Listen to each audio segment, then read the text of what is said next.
Hello दोस्तों, नमस्कार। इस समय किसी चैनल में मैं आप सभी लोगों का दिल से बहुत बहुत स्वागत करता हूं। फर्स्ट टाइम विजिट किया जरूर चैनल को सब्सक्राइब कर लेना। फ्री स्टॉक मार्केट क्लासेस इस चैनल को भी चाहो तो फॉलो कर सकते हो, सब्सक्राइब कर सकते हो। यहाँ पर भी बेल आइकन को हिट करके ऑल जरूर सिलेक्ट करके रख लेना। इस चैनल का लिंक आपको ऊपर आई बटन पे या फिर नीचे डिस्क्रिप्शन में मिल जाएगा। सो चले दोस्तों, फिलहाल इस वीडियो को स्टार्ट कर लेते हैं। ठीक है दोस्तों, अभी हम लोग आ चुके हैं बिल्कुल हमारे नॉर्मल स्क्रीन के ऊपर। एंड दोस्तों, आज के दिन की बात करें तो क्या तारीख है? 21 अगस्त। अभी मैं ऐसा क्यों बोल रहा हूं? क्योंकि अगर देखा गया दोस्तों तो 20 अगस्त तक यहाँ पे एक टाइम दिया गया था। किसके दौर के? और यहाँ पे हम लोग बात करें कौन से टॉपिक से रिलेटेड, सारी चीज़ों को हम लोग कवर करेंगे। एंड इसी से रिलेटेड अभी 20 तारीख कल खत्म हो गई, आज 21 है, तो रिपोर्ट के जरिए काफ़ी सारा डेटा सामने आते हुए देखने को मिल रहा है। मतलब आप एक अंदाज़ा लगा सकते हो कि भविष्य में क्या हो सकता है करके। तो चलिए स्टार्ट कर लेते हैं। टॉपिक किससे रिलेटेड है दोस्तों?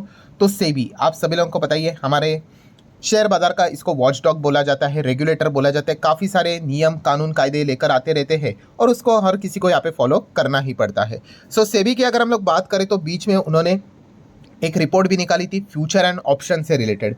ठीक है, एफएनओ ट्रेडिंग की अगर हम लोग बात करें तो उन्होंने कंसर्न भी रेज किया था, जहाँ पे आपने देखा भी होगा कि उन्होंने बताया था कि 90% से ज़्यादा लोग या फिर 90% लोग एफएनओ में हम लोगों को ट्रेड करते वक्त पैसा खोते हुए देखने को मिल जाते हैं। मतलब केवल 10% कमाते हैं। उसमें भी अगर देखा गया तो बड़े लोग पैसा यहाँ पे कमाते हैं। सबसे ज़्यादा पैसा अगर कोई गवाता है तो वो होता है रिटेल ट्रेडर। ठीक है, मतलब जो छोटे ट्रेड्स लेते हैं एफएनओ में, वो हमेशा पैसा यहाँ पे गवाते ही है, मैक्सिमम पैसे यहाँ पे गवाते हैं। ये एक रिपोर्ट सेबी के द्वारा हम लोग को देखने को मिली थी। एंड बाद में अगर देखा गया तो हम लोगों ने ये भी देखा था कि आरबीआई ने भी एक चीज़ रेस की थी, कंसर्न रेस किया था कि बैंक से पैसा हम लोग को निकलते हुए देखने को मिला है, वो शेयर मार्केट में जा रहा है। ठीक है, इन्वेस्टमेंट के लिए जाएगा तो कोई दिक्कत की बात नहीं, म्यूचुअल फंड में जाएगा कोई बड़ी दिक्कत की बात नहीं। बट हकीकत यह है कि यहाँ पे इन्वेस्टमेंट से रिलेटेड जो पैसा आया है वो कुछ गुना तक ही बढ़ा है, बट जो ट्रेडिंग से रिलेटेड जो पैसा आया था वो कई गुना तक हम लोग को बढ़ते हुए देखने को मिला था। मतलब उसका कोई तालमेल ही नहीं था। इतने हेवी लेवल के हम लोग को ट्रेडिंग वॉल्यूम बढ़ते हुए देखने को यहाँ पे मिला था। एंड इसीलिए सेबी ने ये भी कहा था कि ये लिटरली अगर देखा गया तो मैक्रो लेवल का इकोनॉमिक कंसर्न है, हमारे देश के इकोनॉमी के ऊपर भी इससे रिलेटेड खतरा है according to the SEBI. Because अगर देखा गया लोगों के हाउस होल्ड, मतलब जो घर का पैसा है, वो मार्केट में आ रहा है और सिर्फ आ नहीं रहा है, वो पैसा लगातार खोते जा रहे हैं। एंड इसी लॉजिक के चलते सेबी ने एक डिसीजन यहाँ पे लिया था कि वो एक कमेटी फॉर्म करेंगे। और उन्होंने वो कमेटी फॉर्म की और उन कमेटी का एक ही उद्देश्य रहेगा, कौन सा? कि कुछ भी करके रिटेल ट्रेडर को बचाया जाए। किस चीज़ के चलते? फ्यूचर एंड ऑप्शन के चलते। तो कुछ तो आप हमें सजेस्ट कीजिए कि कैसे यहाँ पे हम लोगों ने इनको बचाना चाहिए करके। उसके बाद हम सभी लोगों को पता ही है कि एक खबर यहाँ पे सामने आ गई कि फ्यूचर एंड ऑप्शन को यहाँ पे कैसे भी करके रिटेल ट्रेडर को इससे दूर रखने के लिए 7 पॉइंट यहाँ पे सामने लेकर आए थे। कौन? सेबी ने जो कमेटी यहाँ पे जो फॉर्म यहाँ पे की थी उन्होंने। एंड आप सभी लोग पता है लंबा चौड़ा प्रोसेस होता है। ठीक है, फर्स्ट कमेटी रहती है, देन उसके बाद सेकंड के पास जाता है, फिर थर्ड के पास जाता है, उसके बाद कंसल्टेशन पेपर रिलीज हो जाता है, वो भी हम लोगों ने देखा था, जिसपे आप लोग क्या कर सकते थे? रिप्लाई भी कर सकते थे। उसका टाइमलाइन खत्म हो चुका है, वही था 20 अगस्त तक, कल के दिन तक ही उसका यहाँ पे टाइम था। एंड वो अभी टाइम यहाँ पे जा चुका है। ठीक है, काफ़ी लोगों ने यहाँ पे क्या किया है? सुझाव यहाँ पे दिया है। अभी इसका अर्थ ये नहीं कि वो सुझाव को गारंटी के हिसाब से मानेंगे ही करके। ठीक है, बट 7 पॉइंट यहाँ पे सामने रखे गए थे, जिस चीज़ के चलते मतलब ये 7 पॉइंट आपके ऊपर लागू हो सकते हैं। ठीक है, अभी होंगे इस 7 में से 7 या फिर कोई 6 या फिर 5 या फिर 4 या फिर 3 या फिर 2 या फिर 1 या फिर कोई भी नहीं, ये तो आने वाले वक्त पे ही पता यहाँ पे चल जाएगा। सबसे पहले वो 7 पॉइंट कौन से थे वो मैं आप लोगों के सामने यहाँ पे रखना चाहूँगा। जैसे कि आप देख सकते हो, एक पॉइंट था यहाँ पे रैशनलाइजेशन ऑफ ऑप्शन स्ट्राइक। ठीक है, पहले हम लोग सिर्फ हेडिंग ही देख लेते, वैसे तो ऑलरेडी इसके ऊपर 2 वीडियोस हो चुके हैं। Then upfront collection of option premium, पहले से ही प्रीमियम यहाँ पे लिया जाएगा, आपसे पैसे लिए जाएंगे, उसके बाद ही आप ट्रेड कर पाओगे। देन अगर हम लोग बात करें removal of calendar spread benefit on expiry day, ये एक सुझाव गया था। देन पॉइंट नंबर 4 सामने था कि इंट्राडे मॉनिटरिंग यहाँ पे करनी पड़ेगी ऑप्शन लिमिट के चलते। देन पॉइंट नंबर 5 की अगर हम लोग बात करें तो कॉन्ट्रैक्ट साइज बढ़ाने की बात यहाँ पे की गई थी। ठीक है, लगभग बोला गया था पहले 5-10 लाख करेंगे फर्स्ट फेज में। ठीक है, माफ कीजिएगा, 5-10 तो अभी तक है, उसको बढ़ाकर 15-20 करेंगे फर्स्ट फेज में। एंड उसको 6 महीने के बाद एक और सेकेंड फेज में 20-30 तक लेकर जाएंगे, ऐसा भी सुझाव रखा गया था। देन पॉइंट नंबर 6 सामने रखा गया था, क्या था? रैशनलाइजेशन ऑफ वीकली ऑप्शन करके। ठीक है, इसके ऊपर भी एक पॉइंट उन्होंने सामने रखा था। एंड पॉइंट नंबर आखिरी 7 था कि जैसे जैसे कॉन्ट्रैक्ट एक्सपायरी के करीब हम लोग यहाँ पे जाएंगे, मार्जिन को यहाँ पे बढ़ा देना चाहिए। 3 to 5% जो ELM की अगर हम लोग बात करें, ठीक है, उसकी बात यहाँ पे रखी गई थी। तो ये 7 पॉइंट थे, कंसल्टेशन पेपर में भी ये 7 पॉइंट देखने को मिले थे। एंड आपको पता है कंसल्टेशन पेपर में आप भी अपना सुझाव यहाँ पे दे सकते थे। तो काफ़ी लोगों ने भर भर के रिप्लाई दिया, रिपोर्ट के जरिए खबरें हम लोग को देखने को यहाँ पे मिल चुकी है। अभी ये 7 पॉइंट जो सामने यहाँ पे गए थे दोस्तों, अभी फिलहाल रिपोर्ट के जरिए खबर यहाँ पे सामने आ रही है कि बताया गया कि 3 पॉइंट को लेकर, ठीक है, जैसे कि था 1 2 3 4 5 6 7, ठीक है, तो 3 पॉइंट ऐसे थे, वो कौन से थे वो अभी हम लोग देख लेंगे, ठीक है। सो यहाँ पे काफ़ी ज़्यादा मतलब लोगों ने कंसर्न रेज किया कि मतलब कि बाकी के 4 जो आप करने जा रहे हो ना, चलो ठीक है कर लो, कि आप FNO को मतलब थोड़ा रिटेल सेगमेंट के हिसाब से रेस्ट्रिक्शन डालना चाहते हो कर लो, but point number 3, point number 5, point number 7 जो है, मतलब वो अगर आप इम्प्लीमेंट कर दोगे तो लिटरली मतलब देखा गया तो तबाही मच सकती है। ये मैं नहीं कह रहा हूँ, ये ज़्यादा लोगों के सजेशंस आए हैं बाजार में। अगेन कह रहा हूँ, वो सजेशंस मानना है नहीं मानना है वो अल्टीमेटली सेबी का ही फाइनल डिसीजन यहाँ पे होता है। सो कौन से पॉइंट है उसको हम लोग देखने की कोशिश अभी यहाँ पे कर लेते हैं। तो चले थोड़ा सा वापस पीछे आ जाते हैं, तो उन 7 पॉइंट्स को वापस हम लोग देख लेते हैं। तो पॉइंट नंबर 1 किससे रिलेटेड था? Rationalisation of option strike. क्या इससे रिलेटेड कोई ज़्यादा कंसर्न रेज किया है? तो इतना ज़्यादा कोई कंसर्न यहाँ पे रेज नहीं किया। उन्होंने किया कि कम करना चाहते हो ना, चलो ठीक है भाई कर लो, इतना कोई ज़्यादा हम लोग को दिक्कत यहाँ पे नहीं हो रहा है। मतलब हम कह सकते हैं कि जितने भी लोगों ने रिप्लाई दिया था यहाँ पे इस पॉइंट को लेकर इतना कुछ ज़्यादा हो हल्ला मचते हुए देखने को यहाँ पे नहीं मिला है। चलो ठीक है भाई।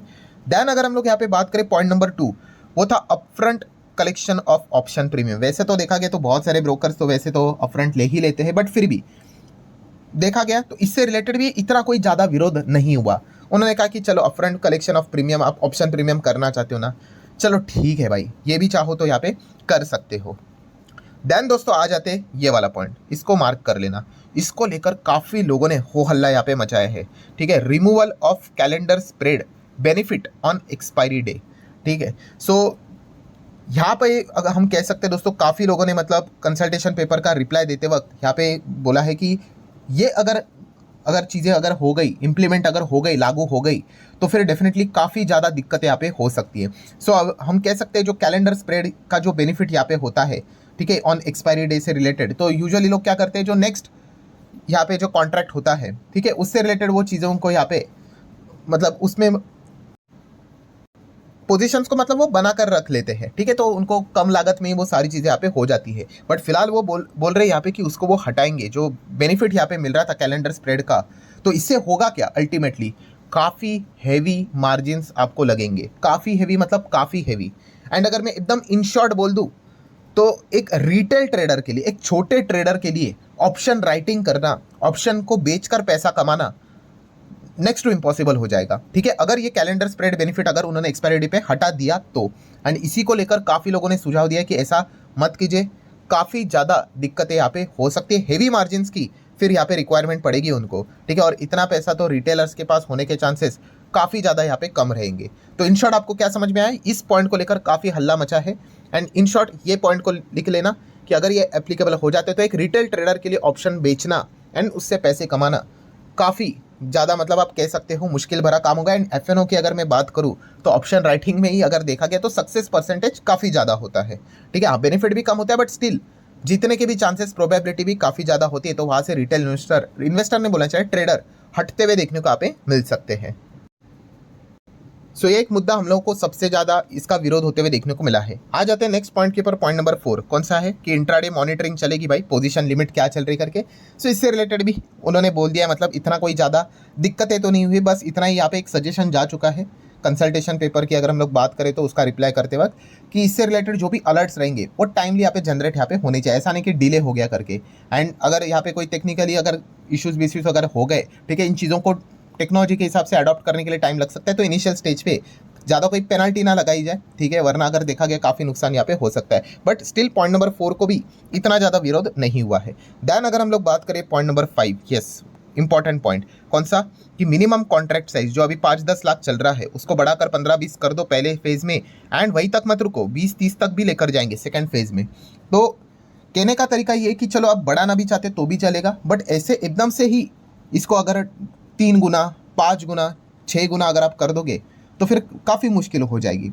सो काफ़ी लोगों का यही कहना है कि अगर बढ़ाना भी चाहते हो तो धीमे धीमे करके यहाँ पे बढ़ाना चाहिए। एकदम से अगर आप 5 का 15 कर रहे हो, ठीक है, देन उसके बाद आप कह रहे हो 20 से 30 लेके जाएंगे, 5x 6x यहाँ पे करोगे तो काफ़ी ज़्यादा दिक्कत यहाँ पे हो सकती है करके। तो ये पांचवा वाला पॉइंट भी, इसको लेकर भी काफ़ी ज़्यादा नेगेटिविटी हम लोगों को विरोध होती हुई देखने को यहाँ पे मिल चुका है।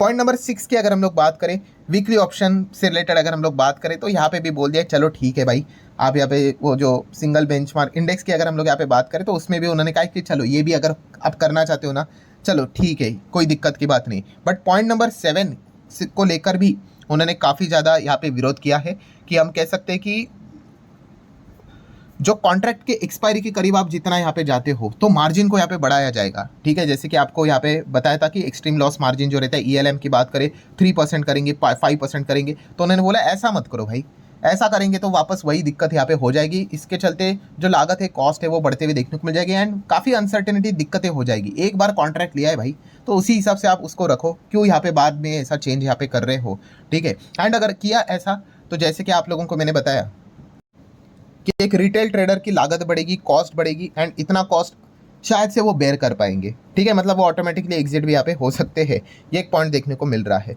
सो जैसे मैंने आपको बताया 7 पॉइंट थे, उनमें से 4 पॉइंट को उन्होंने कहा चलो ठीक है अप्लाई हो जाएंगे तो नो दिक्कत। बट ये 3 जो पॉइंट हम लोग को देखने को यहाँ पे मिल रहे हैं, ठीक है, वो काफ़ी ज़्यादा मतलब दिक्कतें क्रिएट करवा सकते, तो वो सुझाव हम लोग को जाते हुए देखने को मिल चुका है।